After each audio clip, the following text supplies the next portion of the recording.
Good afternoon, ladies and gentlemen, and welcome back to the Flawless 195 World Tour. I'm Captain Wilson, and this is flight 133 of 218. It's Kabul, Afghanistan to Islamabad, Pakistan. Okay, firstly, I would like to apologise for the end of the previous flight. As we touched down and parked up, I got a phone call that I had to take. So apologies for the lack of summarization and outro, shall we say, as we touched down. But yeah, it was a risky one. It was a nosedive descent into Kabul over the mountains. I didn't deviate in the end. I decided just to send it and nosedive it in. And yeah, I had the nose pitched to the ground, and I was telling the plane to slow down. So make that make sense. I'm like that. An arrow aiming for the ground, going, slow down, slow down. Yeah, no, we just about got it slowed down as I sort of pulled up to land. As I pulled up to touch down, it just bled off enough speed where we were able to touch down safely. So, yeah, it was a kamikaze landing into Kabul, but the world tour continues. I didn't get to say that at the end of the last flight. Yeah, sorry about that. As we landed, I got a phone call. So a phone call that I could not ignore. So look at the scenery here. A beautiful afternoon in Kabul as we get the plane set up in a minute. But wow, look at the scenery. You don't get this in Africa. Well, maybe you do in a couple of parts. But yeah, beautiful scenery here. I didn't realise Kabul was like slap bang in the middle of this situation.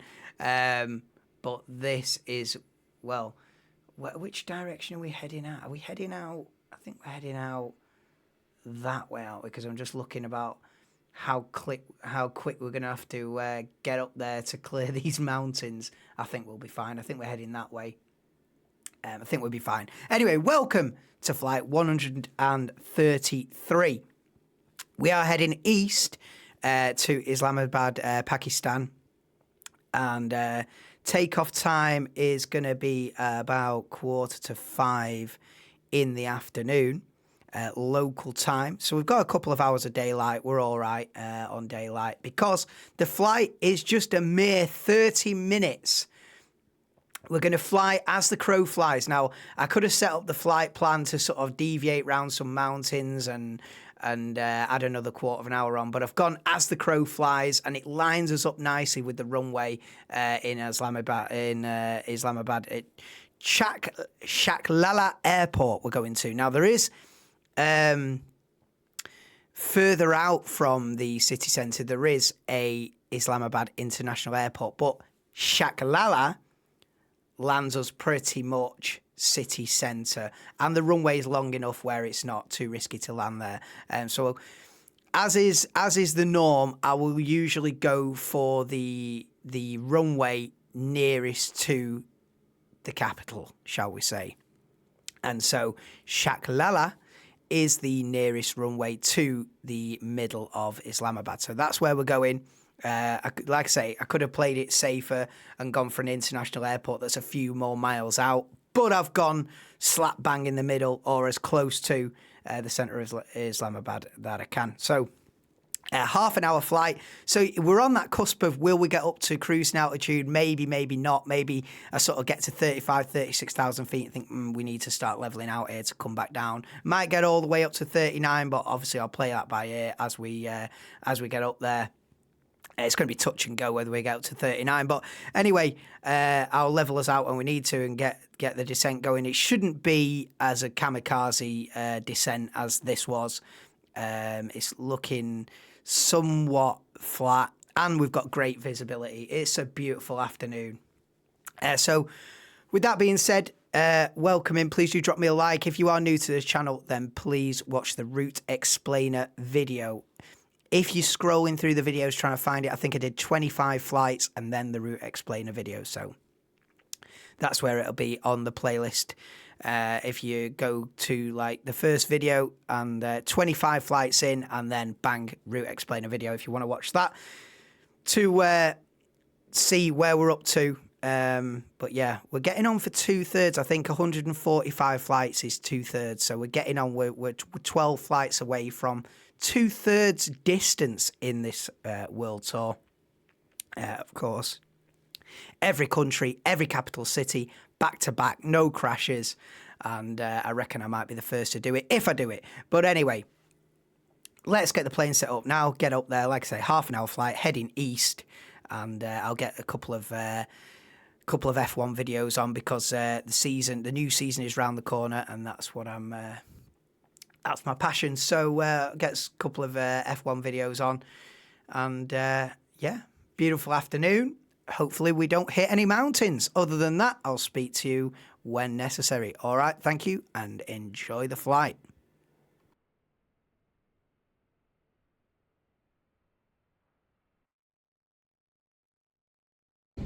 Please pay attention to illuminated signs and crew instructions, including the following safety procedures. The safety card found in your seat pocket contains important information about exit routes, oxygen masks, life jackets, and the brace position that you must adopt if you hear brace, brace. There are 8 emergency exits on this aircraft. The cabin crew are now pointing out the exits nearest to you. Please be aware that your nearest usable exit may be behind you. Emergency lighting will guide you to an exit. In an emergency, leave all baggage on board. Your seatbelt is fastened, adjusted, and released as shown. It must be fastened when the seatbelt signs are on, and we recommend that you keep it fastened at all times. If the air supply fails, masks will drop from above you. Pull a mask towards you to start the oxygen. Put the mask over your nose and mouth and breathe normally. Hold the mask in place with the strap. Pull on each side to adjust. Put on your own mask before helping others. If we land on water, take a life jacket from under your seat. Remove from the pouch and put it over your head. Pass the tapes around your waist and click together. Pull the strap to adjust. Do not inflate it inside the aircraft. When outside, inflate it by pulling the toggle. If it fails to inflate or needs topping up, blow into this tube. There is a light and whistle for attracting attention. The cabin crew can assist you with life jackets for children. Your tray table must now be stowed, armrests down, window blinds open, and seatbelt fastened. Further information regarding your safety on board can be found in the in-flight magazine. We hope you have a great flight.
runway 29er departure to the west. British Airways Windcom departure to the west approved.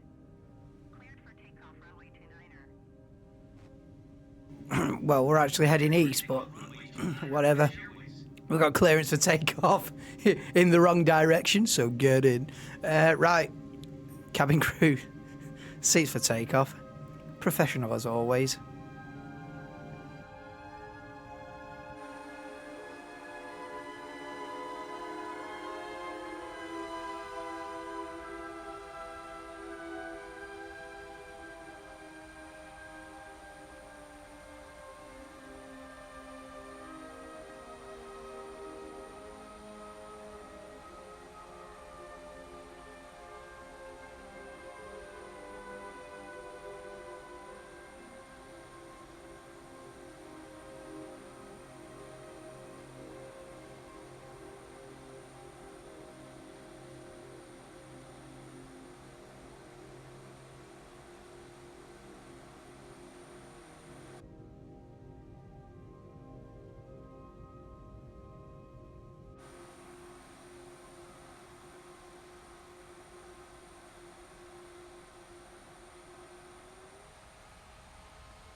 Ferrari just released their SF26, and in this video, Mercedes just released their W17 with both launch renders and a track outing for us to go off. And in this video, we're going to be looking from the front to the back of the car, analysing all the little aerodynamic details that they've shown off on this car. For those of you that are new to my channel, I was an aerodynamicist for Mercedes for the 2018, 19 and 20 Formula 1 seasons. I now work as an aerodynamics consultant, designing packages for race cars and OEMs in all different classes all around the world. Now this video of course comes with my standard disclaimer that no aerodynamicist can perfectly predict all flows by eye, so everything presented in this video is at best an educated guess. Now this car has quite a few details different between the renders and the track versions. Some things are a little bit hard to make out, but some things are a bit more obvious. So for example, on the outside bit of this canard here, that doesn't exist on the track version, for example. On the rear floor corner as well, you'll see that in the renders that we have a very flat floor just through here, whereas in the track version there's a bit more of a sort of kick up here that we'll discuss later. And there's a few other little differences as well, but in general the renders are relatively representative of the track spec and there's no huge deviations. So I'll use the track spec where appropriate, and I'll use the renders where appropriate. Now starting with the front wing, the central profile of the front wing is fairly vanilla. There's nothing too crazy going on, but there's a few things I'd like to draw your attention to. Firstly, you'll note that there's no actuation pods over at the side. They've got an actuation pod for the active aero located in the center instead. Now, I spoke about this a bit in the previous videos on the Red Bull and the Toro Rosso. I'd just like to talk a bit about the aerodynamic implications of such a setup. He said Toro Rosso. It's not been Toro Rosso for about 7 years. Now, go on, lad. It's still Toro Rosso to me as well. It's an understandable mistake. More compact. But what you have to do if you do that is that you have to take any losses from here straight along the center line of the floor. Now, that may or may not be a beneficial thing, depending on how the car characteristics are aerodynamically and how you're managing the flows. The losses from underneath the nose, generally speaking, will find their way somewhere on the forward floor. Or if they're pushed to the side in crosswind, they might just make their way down the side pod, but then they can inadvertently affect the diffuser downstream instead. When you have the pods at the outboard side, the wake is positioned a little bit more in the free stream air here, and you'll push it more towards the outside of the car. Now, depending on how your general outwash profile is around the side pod and things like that, that may or may not impinge on a positive or negative area of the diffuser. So what we're talking about here with the central versus side actuator setups is really a trade of what I would consider overall loss magnitude versus your positioning of that loss and putting it to a slightly less critical region. The other part that's really interesting on the front end of this car is the shape of this front wing end plate. I think this is quite a cool little detail. Now, what you'll notice is that it really comes out at the front. So they really cant it out. I think they must be using pretty much full legality here, and then it cranks in a little bit more towards the rear. Now, why would they be doing that? Well, you have to look at it in conjunction with the front wing element shape. You'll see that they rise it really high at the outside here, and that produces quite a large amount of volume within the cone of the wing here. Now, why would you want to do this? Well, oftentimes the cone vortex that forms up here can be very, very strong. You have a lot of suction from the front wing, you have air that's trying to get in around this way, and so that particular suction can produce a very strong vortex in here. Now, that vortex will travel downstream and it will interact with various devices downstream. It will also drag around any structures that are rolled up on this foot plate and will change their positioning around the tire. Now, if you make a really, really, really strong vortex here, you might get a lot of suction on the wing, but you'll often hurt your performance downstream. It will end up being dirty, and that's not usually a good idea. When I say that, I mean it's just going to be a lot of loss in your vortex because it's too strong. Now, when you go and you lift up this area here and back it off a little bit, you get a cleaner vortex in that area. Now, when you go and pull this leading edge outboard, you are essentially producing a surface that is more aligned to any flow that you might be sucking into this region if you're generating a lot of suction. Again, some of this is going to depend a little bit on the pressure distributions. I would like to assume that with The end plate located here, the high pressure on front of the tire is producing positive pressure in this region, which would cause the flow to go that way, and therefore when you align this leading edge there, you'll have the suction side on this side, pressure side on this side, and so you're backing off that edge. That's what I would assume. I could be wrong, but I think that's the way that it is. So when they're flaring out the front of this end plate, what they're doing is that they are likely cleaning up the flows in this cone to improve performance downstream and probably improve the persistence and health of that vortex system. Now on that front wing end plate outboard, I'd like to just note on the canard, now we know that this canard isn't on the track spec, but that doesn't mean that it was never in aerodynamic development, but you'll see that it's got a real small chord at the root of it, and then at the edge it's got a much larger chord. Now this is a geometry that we've seen back in the day on front wings, where they used to run the sort of front upper setups on the forward section of the wing, where you have a short chord root and a long chord outer. Generally speaking, what that means is that the short chord root can help clean up some of the junction losses with the end plate, where you have a 90-degree interaction, you get some losses and they spill downstream.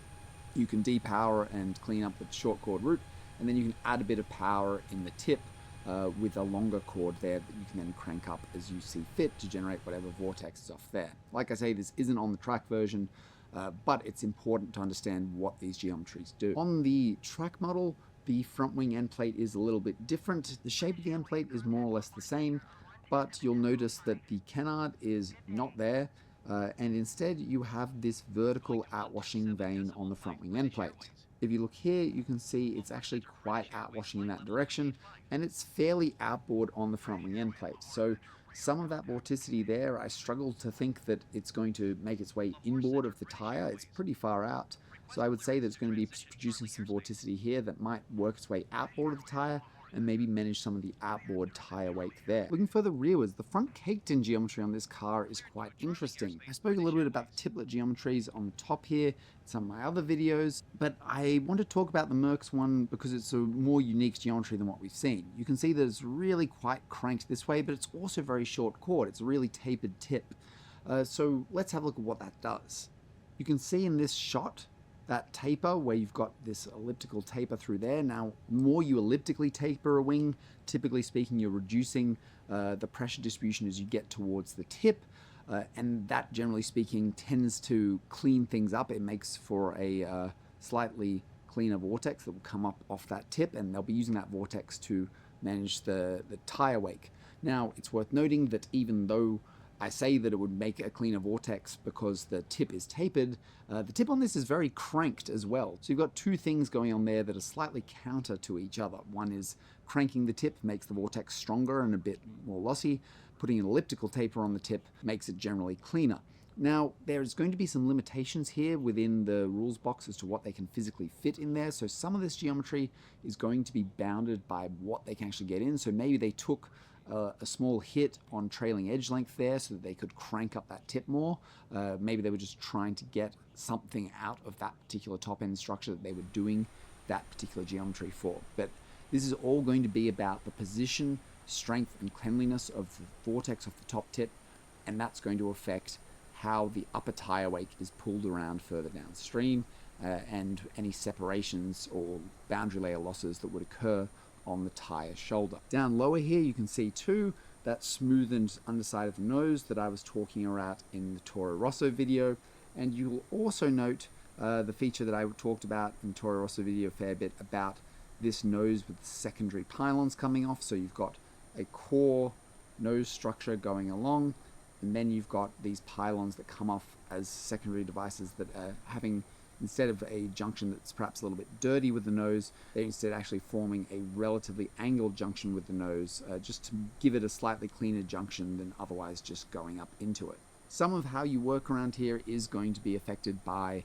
the active aero, the front impact structure, and things like that. So they would have worked through many different options on this to come up with this solution. Now, looking at those front cake tins in more detail, the outlet on the front cake tins is a very interesting point for me. You can see there's a lot of volume in this rearward portion of the outlet scoop, and there's also no visibly obvious inlet scoop. So how are they working this? Well, what they're going to be doing here is they're going to be using this big wheel shield here, the front cake tin lip, That's going to be, as we've discussed before, guiding air around the front of the tire, reducing any separations or losses on the shoulder of the tire by providing inwash along there. But then inside that volume, there's going to be an inlet scoop of some geometry. Now that inlet scoop will then go, blow air into the cake tin, cool all the brakes, and then that air is going to go in, out, and come out this outlet scoop. Now this outlet scoop is massive, and it's got a really pronounced curvature on it that way.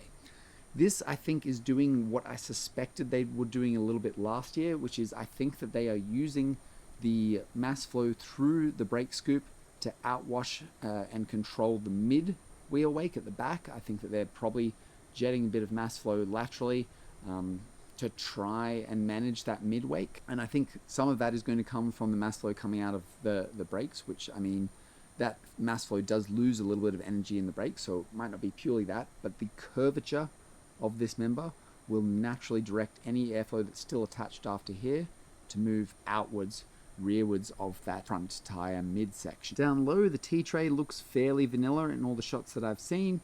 The suspension is also relatively vanilla up high, as well as the mirrors, which are vanilla, just with the little inwashing bit towards the driver. We've discussed this at length in previous years. In the renders, you can see forward floor daggers. Now these geometries that are going on here, I've drawn them many a time through this region here. These look like they were lifted straight out of the old F1 cars from when I was doing it. So again, I'm not sure whether or not we're going to start to see some more unique geometries from the teams here, whether or not the old solution was the optimal solution, or if something new could be come up with. I'm inclined to think that they can come up with something new and different, so maybe the renders and shots we've seen so far just aren't showing the real geometries, but maybe this is what we're going to end up with. Although it is worth noting on those daggers that if you have a look in the track shot, that does indeed look like what they are running there. It's hard to be certain here, but just having a look at this part of the render, it looks like there's potentially a T-tray that has a cut in a notch in the floor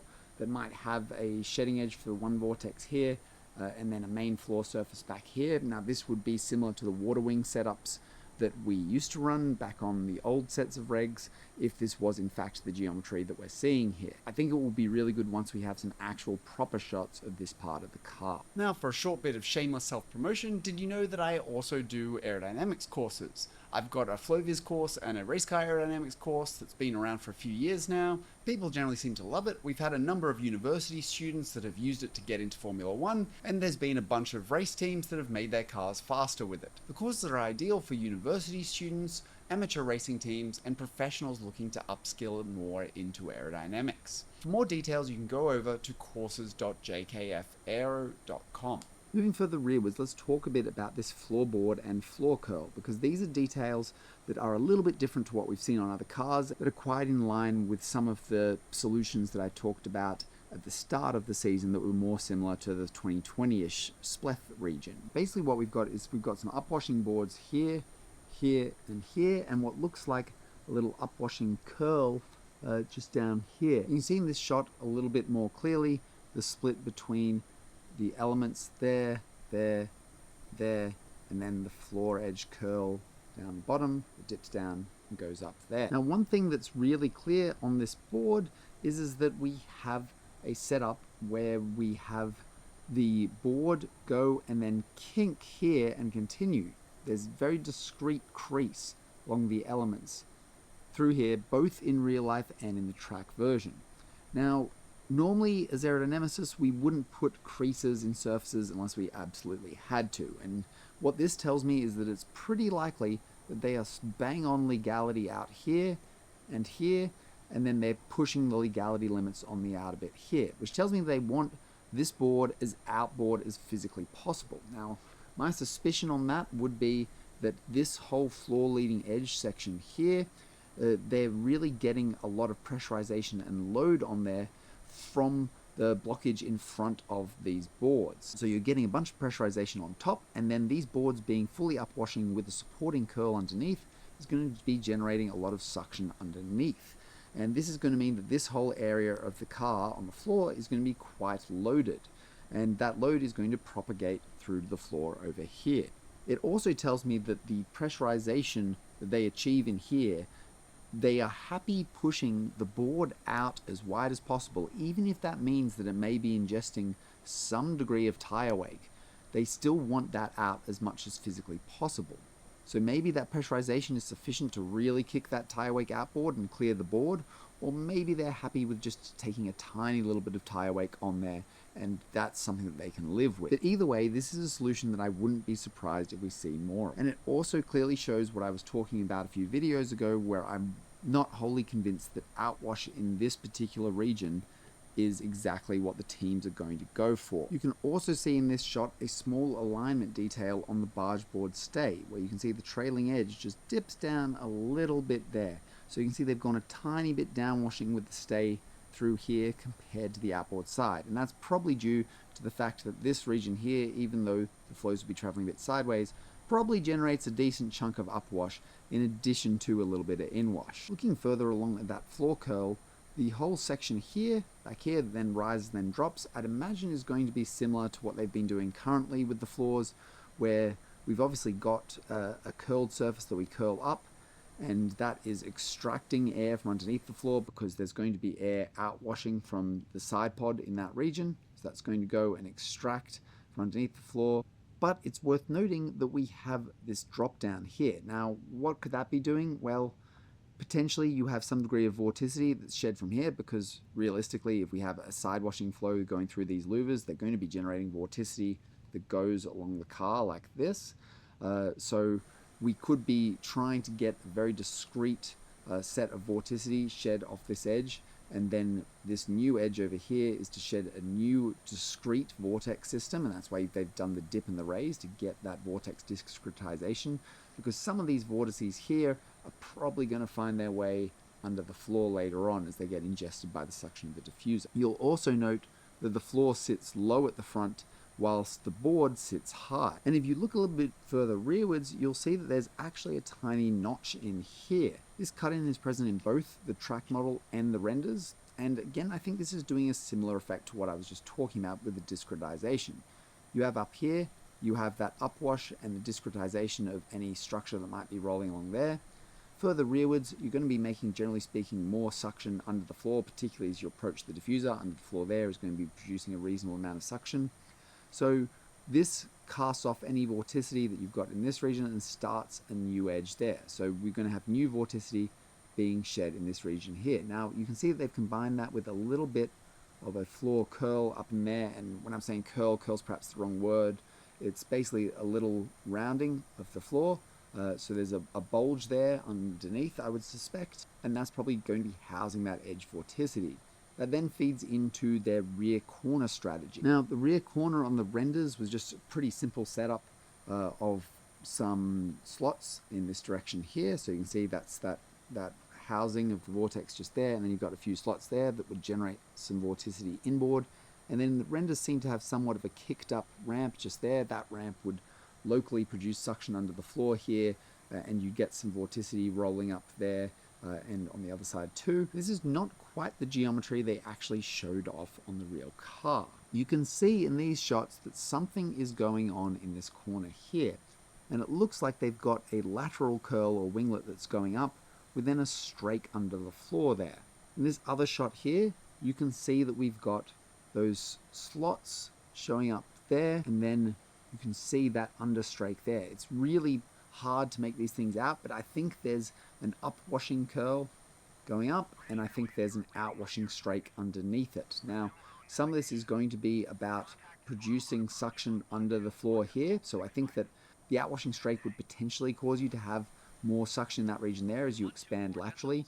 You also have some vorticity being shed off the bottom of that strake. That vorticity is going to find its way near the tire. It's pretty close to the tire, so maybe you're smashing that onto the front of the tire to help with the tire squirt. The upwashing curl, again, we've got stagnation pressure on the front of the tire that is going to act on the floor just here. So that's going to drive, if you've got a bit of mass flow moving sideways around the floor here, that upwashing curl will drive more suction under the floor, and will also power up and change the location of any vorticity that's shed off the curl. So I think they're playing around a bit with the strength and positioning of vorticity in this region, as well as trying to get more suction under the floor. to try and improve both the floor's local performance and any tie-up performance further downstream. While we're down at the rear, we need to talk about the giant hole within the diffuser. Now, when I first saw this, I thought that this was just a piece of tape over here that they were using to run a keel probe array down here or something like that.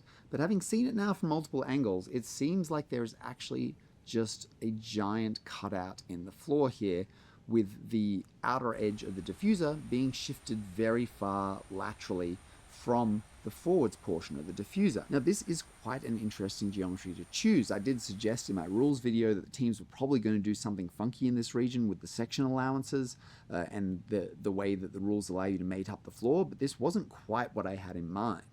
Now, as to why they would want to do this, well, I think that it could be a few things. One is there's a mandatory winglet that you have to run on the diffuser outboard that is very, very heavily upwashing. Now, that winglet is going to produce a lot of suction, but it's also going to try and drag in a whole bunch of tire wake. Now, maybe what some of this particular geometry is doing is actually decoupling that winglet system from the main diffuser system to just try and, I don't know, maybe depower the winglet or to get any loss that's been dragging from the tire into the winglet and position it further outboards and just break it away from the main diffuser system. It'll be interesting to see how they've used their diffuser fence or diffuser strake to interact with this particular region, because maybe they've got a diffuser strake in there somewhere that's going and basically fencing this whole region off from everything else. So that's one potential theory, is to decouple that system. The other reason they could be doing it, and this is kind of how I've approached this sort of problem on client cars before, is that they could be trying to open up this area to allow more clean mass flow in through over here. So maybe they've got relatively clean flow in the side pod undercut coming from the forward region. They're going to go run that along the diffuser and then bleed that in that region there and get a multi-element effect to basically get clean air to the suction side of that diffuser outer wall there. And that's the other way that they could be playing that particular feature, but it's certainly an interesting take on the rules here, and it will be interesting to see what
Ooh.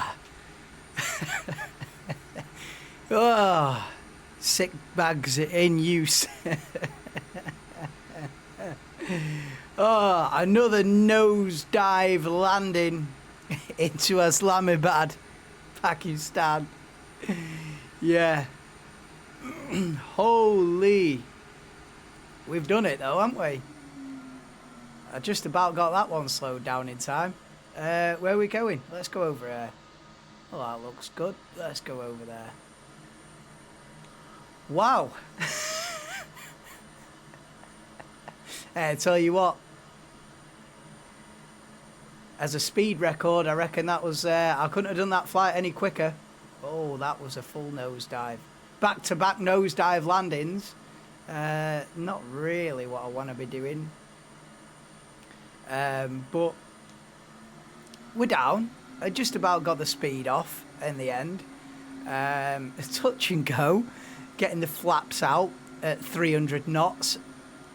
Could have spelt disaster, but thankfully didn't. And the emergency slowdown just about did the job. But yeah, it was a weird one, that, because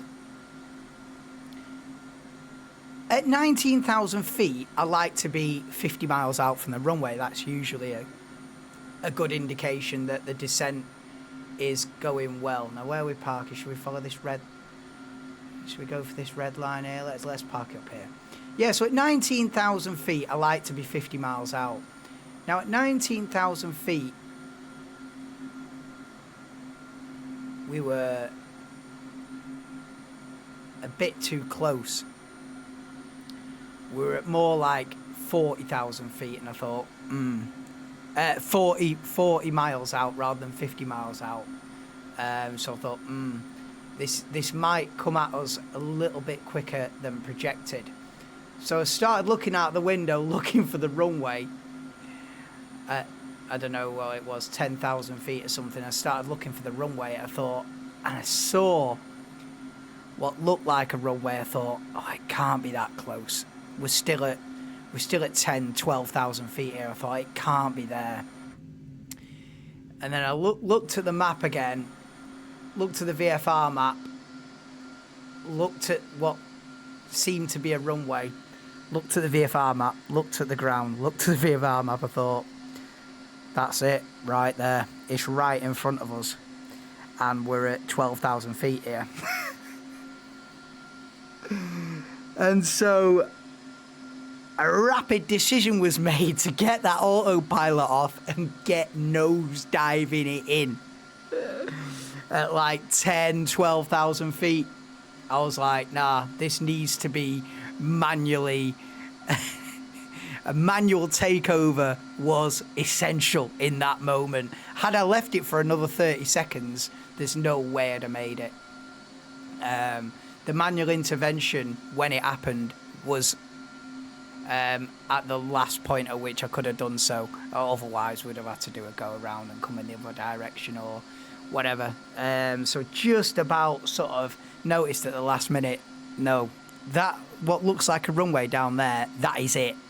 And so autopilot was switched off and the nose was aimed at the ground for the last few minutes there. Much like Kabul. And I said, oh, it's looking pretty flat. It shouldn't be an issue. But I think what happened as well, what messed the descent up a little bit is a couple of things. So yeah, there was a couple of problems with the descent. So as we levelled out at 39,000 feet, I just about, I don't know if you noticed, I just about got to 39,000 feet and then came back down. But what there was, because the plane was still speeding up for the levelling out bit, then telling it to descend, the speed was still too fast as we started the descent. The speed wasn't stable. So it took a minute or two for the descent to properly kick in because the plane's still thinking about leveling out, and I'm going, no, come down now. And the plane's like lagging because it's still at a point of like trying to level out from the ascent. And then so I'm telling it to come down before it's even leveled out. So there was a minute and a half there where the plane's leveling out, the speed's sorting itself out, and then it started to come down a minute after I told it to, which is a crucial minute because in that minute we should have been down to 37,000 feet or something like that, and we're still at 39. So that slowed down the descent slightly. And then, I don't know if you noticed, but when I thought that we're not going to be cruising at 7, because usually I'll set the plane to come down to 7, we'll cruise for 3 or 4 minutes at 7, and then we'll come down to 3,000 feet and in. But as I realised that we're not going to have a break at 7,000 feet here, we need to come straight down to 3. As I programmed that in, the plane then levelled out at 10. I was like, oh, and that sometimes can happen if when you start spinning the dial. If when you start spinning the dial here, it starts off at an altitude that's above you, it'll cancel the descent just for 20, 30 seconds. It'll cancel the descent. And that was also another sort of delay. So we had like 2 small delays in the descent, and that meant that it was all off by a couple of minutes. And it being off by a couple of minutes meant that I had to do the intervention nosedive at the end, which is not ideal. But it happened again, back to back. But look at us. Have we crashed it? No. Have we damaged the flaps? Nearly. I'd say going flaps 1 at 300 knots,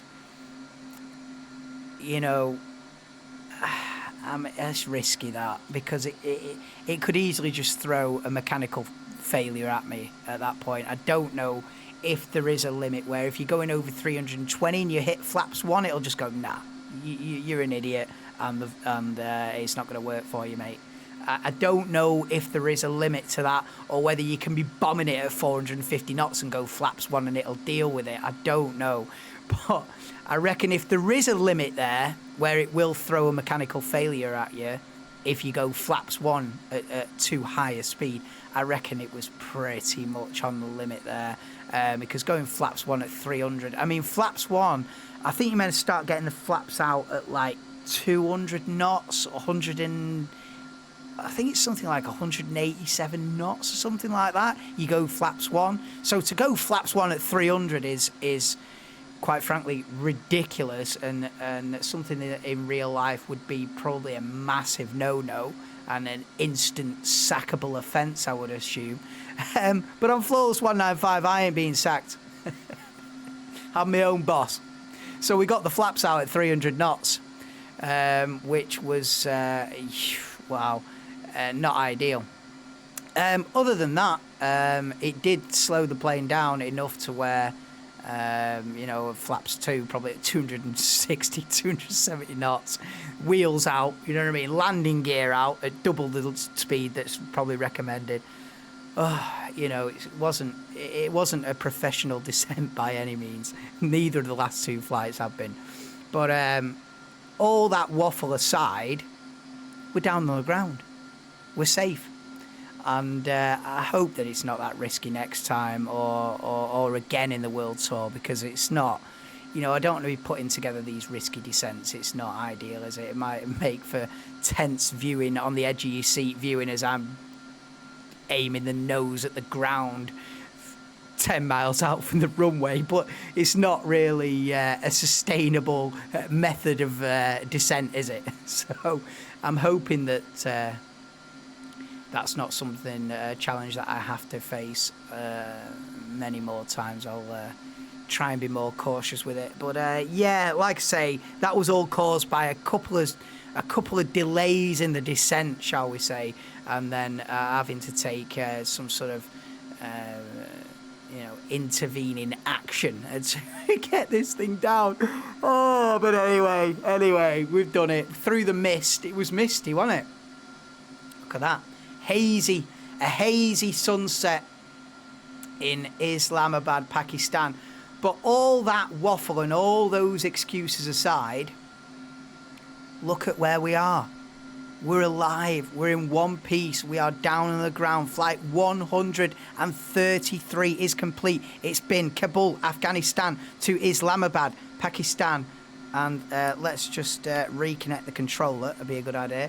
And then we can have a look how long that took us. So, yeah, you can take your seatbelts off now. And please take your sick bags with you as you leave the aircraft. God. Flawless 195. You flawless. Riskiest 195 ever. Right. Let's have a look at how long it took. What did I predict? 30 minutes. There you go. There you go. How am I 17 seconds slow after nosediving that in? I do not know. But there you go. 30 minutes predicted. 30 minutes it was. OAKB to OPRN. This has been Kabul, Afghanistan to Islamabad, Pakistan. Please do join me next time as we are heading to Dushanbe. Tajikistan is next on the list. Let's have a look how you pronounce that. Dushanbe.